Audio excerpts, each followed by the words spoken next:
السلام علیکم ورحمۃ اللہ وبرکاتہ۔ حامداً و مصلیاً اما بعد، معزز و مکرم سامعین کرام، تمام قسم کی تعریفات اللہ رب العالمین کے لیے ہے۔ آج کے اس درس حدیث میں آپ لوگوں کے سامنے جس ٹاپک پر بولنا چاہتا ہوں وہ ہے کہ کیا رمضان المبارک کے مہینے کو 3 حصوں میں تقسیم کرنا صحیح ہے؟ یعنی 3 اشرہ جو بناتے ہیں، ایک اشرے کی الگ فضیلت، ایک اشرے کی الگ فضیلت، ایک اشرے کی الگ فضیلت، الگ الگ دعائیں لوگوں نے، جیسے پہلے اشرے کی کہتے ہیں رحمت کی دعائیں الگ، دوسرے اشرے کی مغفرت کی دعا جو ہے وہ الگ، اور تیسرے اشرے کی جو الگ دعائیں جہنم سے آزادی، ایک الگ دعا لوگوں نے۔ لیکن دعا تو اپنے حساب سے صحیح ہے، لیکن مخصوص کر لینا کہ الگ اس اشرے میں یہ دعا، کیا یہ صحیح ہے کہ نہیں ہے؟ لیکن یہ صحیح نہیں، پہلے بتا دیتا ہوں۔ اور اس کے تعلق سے جو حدیث پیش کرتے ہیں، کیا وہ حدیث صحیح ہے کہ نہیں صحیح ہے؟ آئیے جاننے کی کوشش کرتے ہیں۔ راوی حدیث بیان کرتے ہیں کہ نبی کریم صلی اللہ علیہ وسلم نے ہمیں شعبان کے آخری دن خطبہ ارشاد فرمایا، جس میں انہوں نے فرمایا کہ لوگوں، تم پر عظمت اور برکت والا مہینہ صائف غن ہو رہا ہے، اور ایسا مہینہ ہے جس میں ایک رات کی فضیلت ایسی ہے جو 1000 مہینوں سے بہتر ہے، اور اس کے روزے اللہ نے فرض قرار دیے ہیں، اور اس کی رات کا قیام نفل ہے۔ جس نے بھی اس مہینے میں نیکی کی وہ ایسے ہے جس طرح عام دنوں میں فریضہ ادا کیا جائے، اور جس نے رمضان میں فرض ادا کیا گویا کہ اس نے رمضان کے علاوہ 70 فرض ادا کیے۔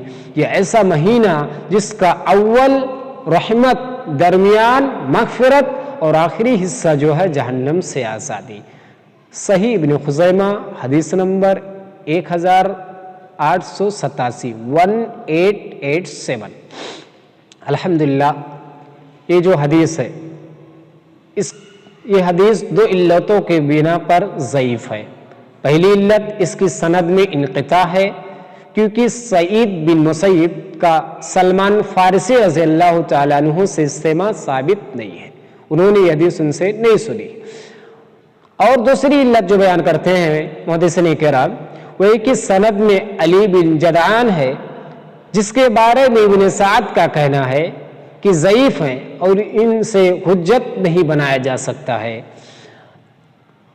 اسی طریقے سے امام احمد، امام ابن معین، امام نسائی، امام ابن خزیمہ اور امام عینی رحمہ اللہ نے عمدۃ القاری میں بھی یہی حکم لگایا ہے، 2 علتوں کی بنا پر ضعیف یہ ہے۔ اور علامہ البانی نے بھی سلسلۃ الاحادیث الضعیفہ والموضوعہ حدیث نمبر 871 میں بھی ایسا ہی حکم لگایا ہے۔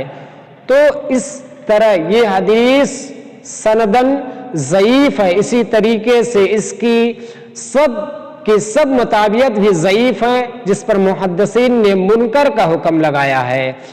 تو پتہ چلا کہ یہ جو حدیث پیش کرتے ہیں 3 حصوں میں تقسیم کرتے ہیں، پہلا حصہ مغفرت، دوسرا جو ہے پہلا حصہ رحمت، دوسرا حصہ مغفرت، اور تیسرا حصہ جو کرتے ہیں وہ جہنم سے آزادی۔ اور اس کی فضیلت کے تعلق سے الگ الگ جو دعائیں بیان کرتے ہیں، رحمت کی الگ دعا، وہ کیا بیان کرتے ہیں؟ پہلے اشرے کی دعا رب اغفر ورحم وانت خیر الراحمین، اور دوسری دعا جو بیان کرتے ہیں استغفر اللہ ربی من کل ذنب واتوب الیہ، اور تیسری جو دعا آخری اشرے کی بیان کرتے ہیں اللہم انک عفو تحب العفو فاعف عنی۔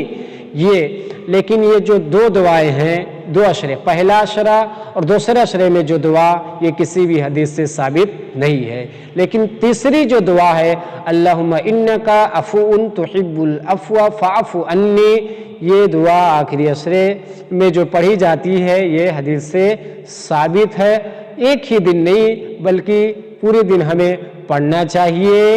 تاخراتوں میں اللہ رب العالمین ہم اور آپ کو پتہ نہیں کون سی رات جس کی فضیلت حدیث کے اندر آئی ہے کہ اگر اس رات کو کوئی پا لیتا ہے، کوئی دعا اللہ سے کرتا ہے تو اللہ اس دعا کو قبول کرتا ہے۔ تو ہمیں کرتے رہنا چاہیے، اور اس عشرے میں خاص کر آخر عشرے میں خوب زیادہ اللہ رب العالمین کی عبادتیں کرنا چاہیے، شب بیداری کرنی چاہیے، اور قرآن مجید کی خوب زیادہ تلاوتیں کرنی چاہیے۔ لیکن معزز سامعین کرام، کہنے کا جو مقصد وہ یہ کہ 3 حصوں میں جو تقسیم کرتے ہیں رمضان المبارک کے مہینے کو، پہلے عشرے کی الگ دعا، دوسرے عشرے کی الگ دعا، تیسرے عشرے کی الگ دعا، تو یہ صحیح نہیں ہے۔ مخصوص کر کے دعا تو صحیح ہے، دعا کبھی بھی ہمیں یہ دعا کر سکتے ہیں، لیکن مخصوص کر کے کہ اسی عشرے میں یہ دعا پڑھنی چاہیے، تو یہ دعا نہیں، خاص نہیں کرنا چاہیے۔ ہم کبھی بھی دعا کر سکتے ہیں، دعا کرنا صحیح ہے، کیونکہ جب اللہ سے دعا انسان کرتا ہے تو اللہ اس کی پرواہ کرتا ہے، اور جب انسان دعا کرنا چھوڑ دیتا ہے تو اللہ بھی اس کو